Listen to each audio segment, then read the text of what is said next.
C'est avec grand plaisir que je vous présente notre prochaine invitée. Madame Caroline A. Wilkins a travaillé pendant 20 ans à la Banque du Canada. Les dernières années, de 2014 à 2020, elle a occupé le poste de première sous-gouverneure. Elle a ainsi contribué à établir des politiques relatives au système financier et monétaire au Canada et sur la scène internationale comme représentante de la Banque du Canada auprès du G20 et du G7 et comme membre du Conseil de stabilité financière.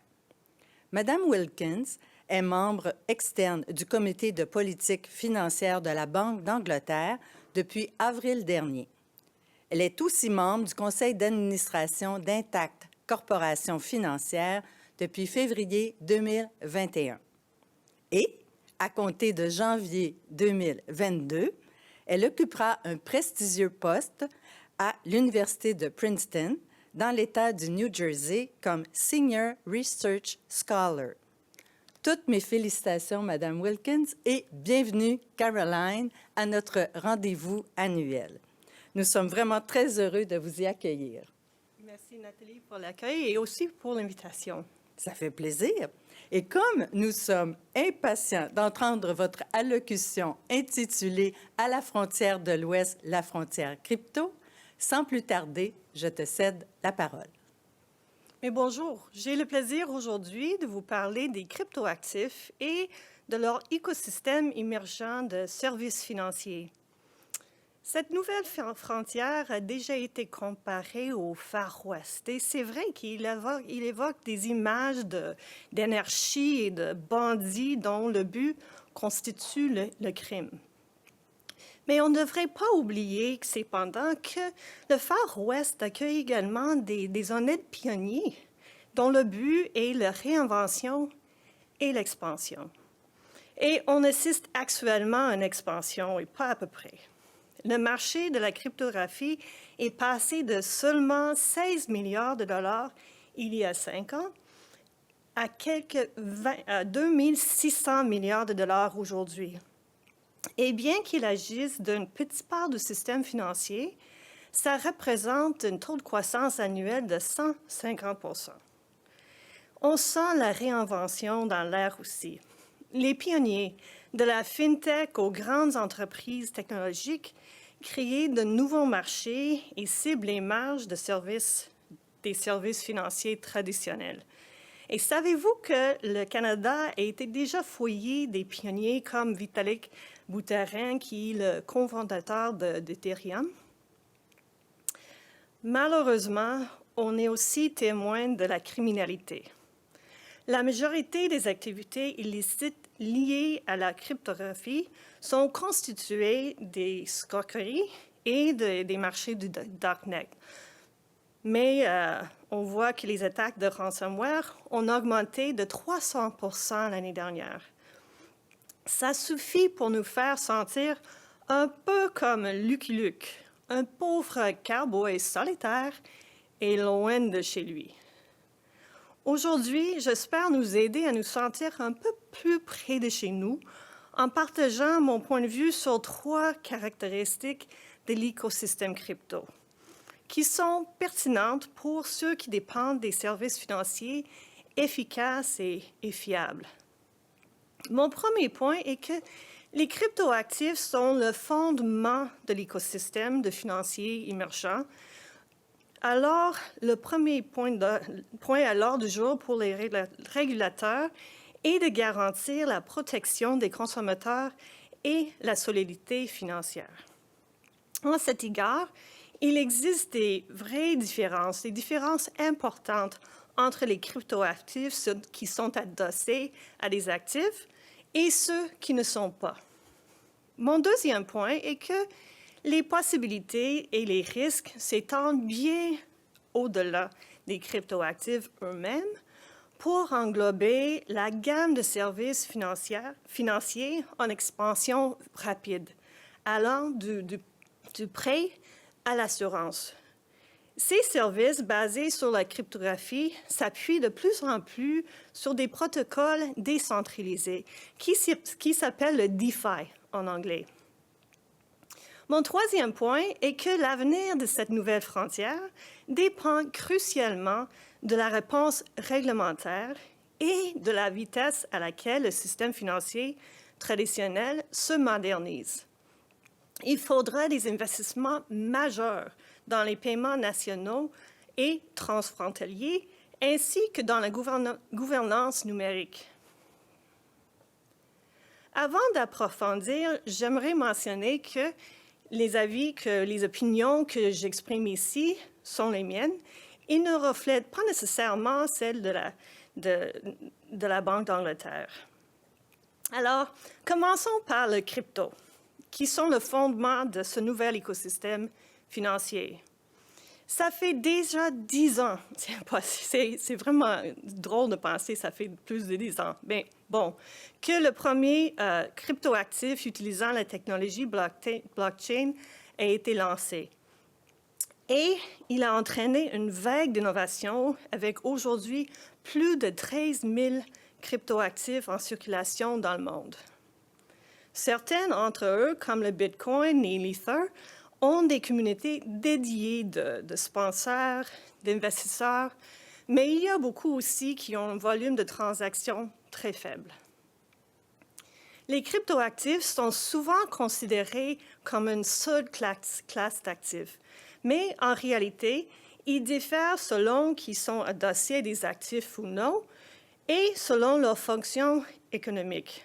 Et ces différences sont importantes pour comprendre les bénéfices que ces actifs pourraient apporter au système financier et les risques qu'ils posent. Mais commençons par les cryptos qui ne sont adossés à aucun actif. Et je vais prendre le Bitcoin comme exemple. Plusieurs partisans de Bitcoin le présentaient initialement comme un actif révolutionnaire qui remettrait en cause les systèmes monétaires actuels. Pourtant, le Bitcoin n'a aucune valeur intrinsique.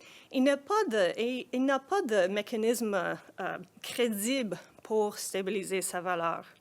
Son prix est donc très volatile, ce qui signifie qu'il n'a pas d'utilité ni comme réserve de valeur, ni comme moyen de paiement. En fait, le Bitcoin est un actif spéculatif plutôt qu'une monnaie. Il bénéficie, au moins en partie, je crois, de la recherche de rendement des investisseurs dans un environnement de taux d'intérêt bas. C'est pour cette raison que dans de nombreux pays, les avoirs individuels sont considérés comme des investissements pour les administrations fiscales. Si on ajoute le fait que le réseau du Bitcoin consomme actuellement autant d'énergie que les Pays-Bas, cela remet en question ses bienfaits nets pour la société. Environ 95% des cryptos ne sont adossés à aucun actif réel. 95%. Alors, ce marché est vulnérable à des corrections de prix importantes. Et cette situation génère des enjeux sérieux, notamment concernant la protection des investisseurs et l'intégrité des marchés.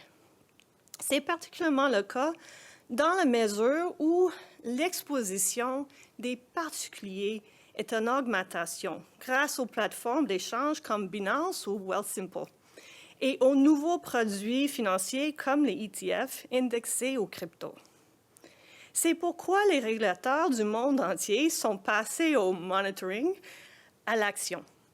Par exemple, le comité de Bâle sur le contrôle bancaire propose que les banques couvrent leurs expositions aux cryptos par un montant de capital en capital au moins équivalent. Ça envoie un signal pas mal fort concernant leur évaluation des risques associés à ces actifs. Les autorités canadiennes en valeurs mobilières ont récemment imposé aux plateformes de négociation cryptoactives opérant au Canada de s'enregistrer et sont en train de développer leur capacité de réglementation et de supervision.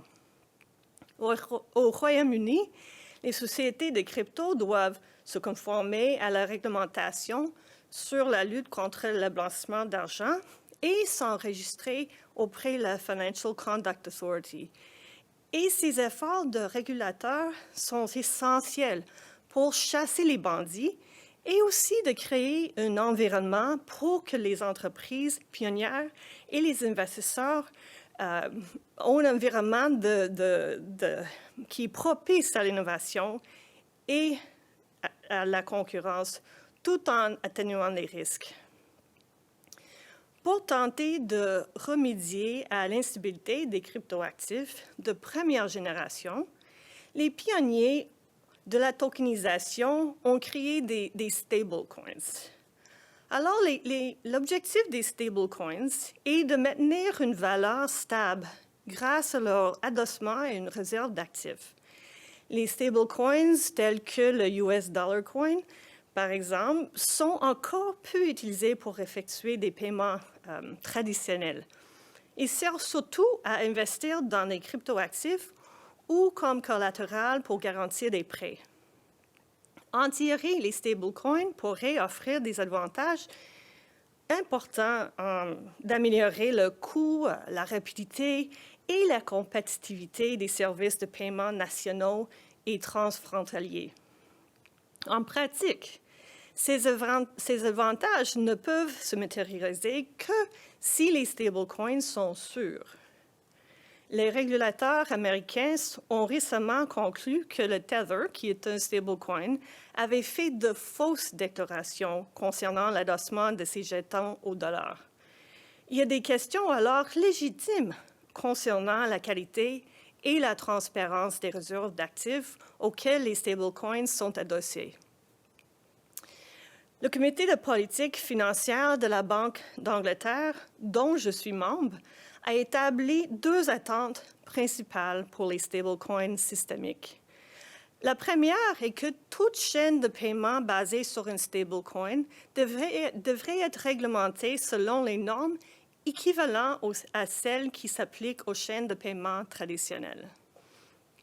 Le deuxième est que les stablecoins utilisés comme instruments de type monétaire devraient respecter des normes équivalentes à celles auxquelles sont soumis les dépôts des banques commerciales. Alors que le Canada considère sa réponse réglementaire face aux stablecoins, il peut se tourner vers ces exemples et les travaux internationaux. La coopération internationale est essentielle pour établir des normes communes pour les stablecoins et éviter qu'il y ait des risques d'arbitrage réglementaire. Des organisations de normalisation internationales telles que le CPMI et IOSCO ont récemment publié une consultation sur la manière dont les principes sur les infrastructures des marchés financiers devraient s'appliquer aux stablecoins systémiques. Et c'est un progrès majeur dans l'application du principe même activité, même risque, même règles.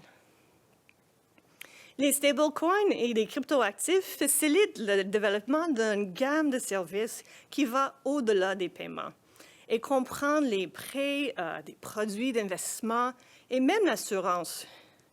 Cela m'amène à mon deuxième point, à savoir que ces enjeux dépassent le simple cadre de cryptoactifs et s'étendent à l'ensemble de l'écosystème financier émergent.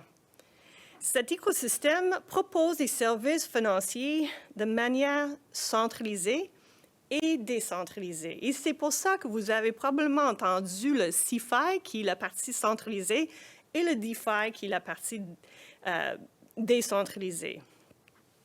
Dans le domaine de la CeFi, j'ai déjà mentionné les plateformes d'échange gérées par des nouveaux venus. Mais les institutions financières traditionnelles, comme Goldman Sachs ou le groupe CMA, ont également commencé à faciliter les investissements dans les produits dérivés aux cryptos. Et étant donné que ces entités ont une structure juridique et une gouvernance centralisée, leur réglementation et supervision devraient être plus ou moins simples. Mais quand même, la conformité peut poser des problèmes. J'ai juste un exemple au Royaume-Uni où la Financial Conduct Authority a déclaré que la filiale britannique Binance n'avait pas répondu à certaines de ses demandes de renseignements basiques. Alors, il n'était pas donc autorisé d'offrir des services financiers réglementés dans le pays. Le DeFi, la partie décentralisée, pour sa part, distingue une variété de produits, services et arrangements financiers qui utilisent les contrats intelligents, les smart contracts en anglais, basés sur des registres distribués comme le blockchain. Ce qui la distingue, la DeFi de la finance centralisée, c'est que les protocoles DeFi remplacent les intermédiaires. Dans mon travail avec le Creative Destruction Lab à Rotman, je vois beaucoup d'énergie et de capitaux qui sont investis dans le développement de ce secteur. Et la valeur totale verrouillée dans la DeFi a dépassé de 100 milliards de dollars cette année et augmente rapidement, notamment sur Ethereum. Cela tient au fait que le DeFi offre plusieurs avantages potentiels par rapport au écosystème centralisé. La décentralisation permet de se passer des intermédiaires traditionnels et de leurs infrastructures inefficaces. Je crois que la véritable opportunité réside dans les contrats intelligents, parce que ça permet d'automatiser l'exécution et la création de nouveaux instruments financiers et actifs numériques. Ces contrats sont rendus possibles par le fait que les protocoles DeFi peuvent s'intégrer les uns aux autres et que les données sont donc facilement partagées. Et ça, c'est au contraire des plateformes traditionnelles qui sont cloisonnées et ne communiquent pas entre elles. Les protocoles DeFi sont également open source, qui veut dire que le code est visible et vérifiable et chaque transaction est visible sur le blockchain. Malgré ces caractéristiques uniques, les activités de DeFi font peser des problèmes semblables à la finance traditionnelle. Les plus immédiats concernent la fraude, le détournement de fonds et des conflits d'intérêts, y compris ceux qui découlent de la diffusion d'informations trompeuses et la manipulation de marché. Et dans certains cas, malgré les revendications de décentralisation, les activités au sein de la DeFi sont gouvernées ou administrées par un petit groupe de développeurs et d'investisseurs. Et ça soulève des questions importantes de gouvernance. Il y a aussi des risques liés au blanchiment d'argent et au financement du terrorisme. C'est pourquoi le GAFI, ou FATF en anglais, a récemment mis au jour ses recommandations pour les actifs virtuels, a ajouté de nouvelles directives concernant l'application des normes à la DeFi. Il ne faut pas oublier non plus qu'il y a des risques importants liés à la technologie sous-jacente. Une grande plateforme de DeFi a révélé l'été dernier que les cyberbandits avaient volé des actifs numériques d'une valeur de plus de 600 millions de dollars. Et il y a eu plus de 24 vols de ce type cette année. Cela a incité des marchés d'assurance tels comme Lloyd's of London à fournir des assurances contre les pertes dues à des piratages ou à des failles de logiciels. La question pour les régulateurs en charge de la stabilité financière est quels sont des risques qui posent le DeFi qui sont systémiques. La volatilité des prix est un problème que j'ai déjà mentionné. Il y a quelques mois, juste un autre exemple, Titanium, le jeton d'un protocole DeFi qui avait atteint 2 milliards de dollars est tombé brusquement à zéro, presque dans un jour. Et ce risque est amplifié par l'émergence des acteurs ayant recours à l'effet de levier. Nous commençons même à voir des garanties synthétiques pour obtenir du levier. Une forte baisse de la valeur des cryptoactifs pourrait déclencher des appels de marge obligeant ces investisseurs à liquider leur position. Et ça pourrait faire un effet de boule de neige dans les autres classes d'actifs, surtout si cet écosystème devient de plus en plus interconnecté avec le système financier traditionnel. La Banque d'Angleterre est en train de développer un cadre permettant d'examiner ces enjeux. La question qui vaut 200 bitcoins est de savoir à quelle mesure la DeFi parviendra à rivaliser avec le CeFi et la finance traditionnelle. Lorsque je parle de système financier traditionnel, je fais référence à un système qui repose sur la monnaie fiduciaire et s'appuie sur des intermédiaires et des tiers de confiance, y compris les banques centrales. L'avantage de tel système est que la capacité de voir à qui vous avez l'affaire et qui est responsable. Néanmoins, comme dit Jeff Bezos, your margin is my opportunity.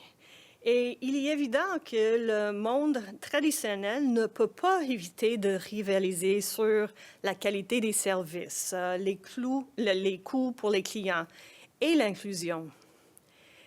Les concurrents, alors, ne font pas de surplace, que ce soit des banques ou d'autres institutions financières ou les big tech. Il s'agit, d'après moi, d'un résultat très positif concernant la concurrence des services financiers. Les banques centrales doivent également se renouveler. C'est pourquoi il y a maintenant plus de 50 banques centrales qui expérimentent leur propre version d'une monnaie numérique. La Banque du Canada et la Banque d'Angleterre collaborent étroitement à ces efforts.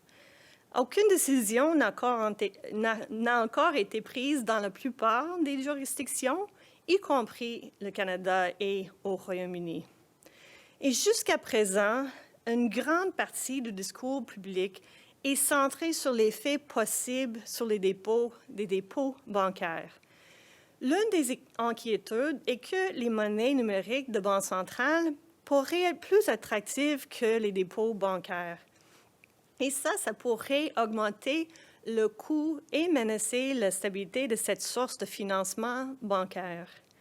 De ma part, je pense qu'une plus forte concurrence des dépôts sera positive et une monnaie numérique de banque centrale pourrait être conçue pour éviter de déstabiliser le financement bancaire.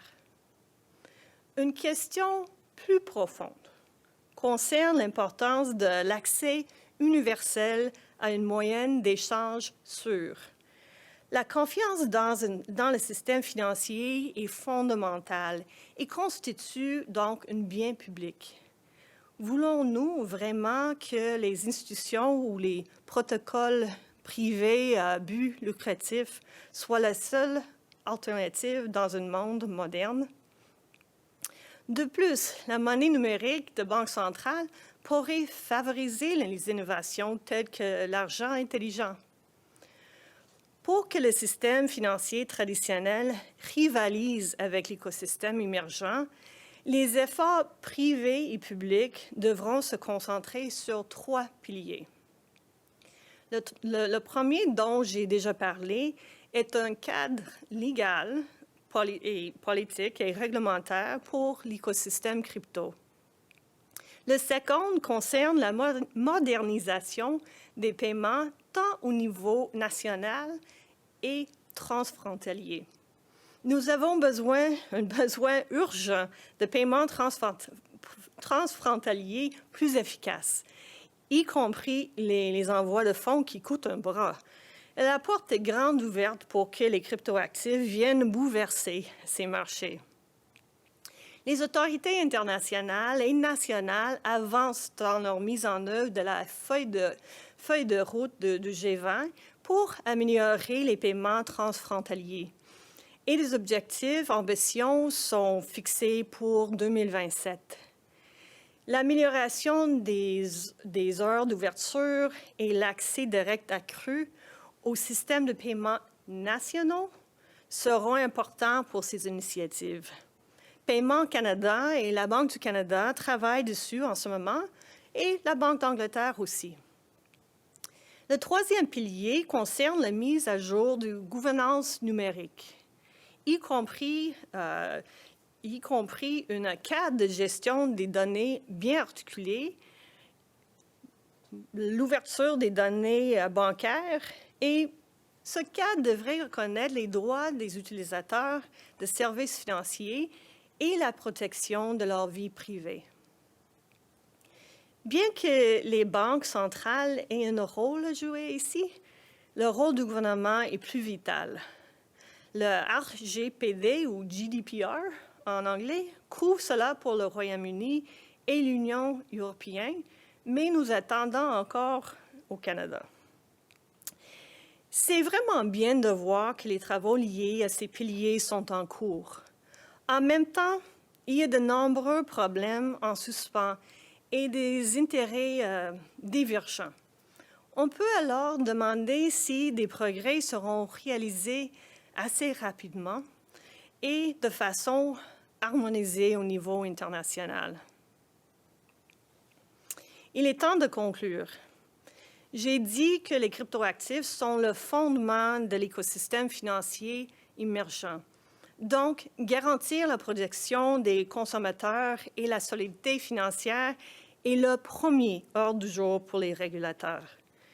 Nous devons reconnaître que les opportunités et les risques s'étendent bien au-delà des cryptoactifs eux-mêmes pour englober une gamme de services financiers en expansion rapide. L'avenir de cette nouvelle frontière dépend de grande partie de la réponse réglementaire et de la vitesse à laquelle le système financier traditionnel se modernise. Les régulateurs et les décideurs politiques peuvent se sentir comme des pauvres cow-boys solitaires et loin de chez eux. Mais il faut avancer. Pour tirer le meilleur parti de ces innovations, il faut moderniser nos cadres juridiques et réglementaires afin que les entreprises et les investisseurs disposent de règles de jeu claires et prévisibles et que les risques pour le système financier soient gérés. Il faudra des investissements majeurs dans les paiements nationaux et transfrontaliers ainsi que dans la gouvernance numérique.